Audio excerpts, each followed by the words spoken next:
Scott Lattin of Whitney, Texas, has been the victim of Black Lives Matter. At least that's what he claimed when he found his truck to be vandalized by members of Black Lives Matter. Now, he spoke to the local press in his area, and here's what he said. Vandals had spray painted Black Lives Matter and fuck your flag, your family, your feelings, your faith on his truck after he wrote Police Lives Matter on the vehicle's back window. Now, he reported this to the authorities, and the authorities, of course, are going to take some sort of evidence of the so-called damage that was done to his vehicle. After he did that, he went and talked to local media, and he showed that there was all this damage inside of his car, right? Someone ripped up the seats, they broke open the glove compartment, and, you know, they just completely damaged it, right? And then he went to GoFundMe and asked for help because his car was totaled and these terrible, terrible black activists did this terrible thing to his car.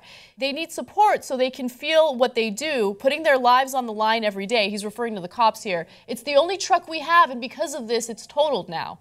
Cops realized that there was a huge discrepancy between the evidence that they had of the damage and the evidence that the local media had of the damage. It turns out that he got caught in the lie, and then he completely admitted that he was the one who damaged his own vehicle. So this story is so telling in so many different ways. Number one, this is their perception of black people, black activists. They think, oh, what's a black person going to do? They're going to destroy my property, right?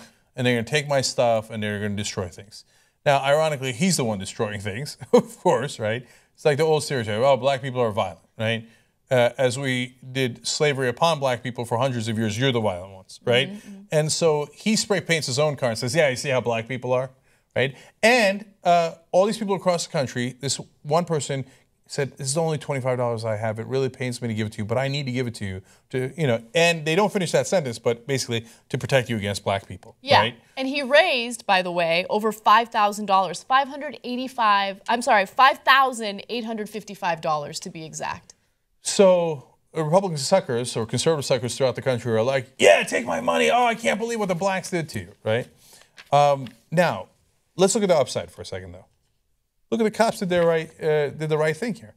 So he pretended to be on the side of the cops, but the cops still noticed, hey, wait, there's something fishy here, right? Mm-hmm. That's some good detective work there. Like when we saw the car, there was nothing wrong with the glove compartment, right? Nothing had been slashed, and they bothered to look into it, and they bothered to expose this fraud, right? A lot of credit to the cops there. Nice job. I love it. I love that there's been more and more positive news coming from cops because, look, this guy is making himself out to be some warrior for police, and it turns out that he's a huge liar who's trying to place the blame on a movement that's speaking out against police. So I love that the cops did the right investigation. They found the truth here. Yeah, and so at the end of the day, this hick, unfortunately, it's kind of a funny story because bigotry is stupid and usually gives you evidence of that stupidity over and over. You leave well enough alone. Why'd you slash the seats, you idiot? The cops had already seen it without this seat slashed. What are you going to tell them? The black activist came back the next night? So he told the cops that the reason why he caused more damage to the car after the fact was because of insurance reasons. So I'm guessing he was trying to scam insurance as well. Of course. Shady, shady guy. And then, of course, these are the same exact guys who will then turn around and say, you see, black people are criminals. Yeah. As you robbed $5,800 from fellow conservatives and plan to rob more from the insurance company.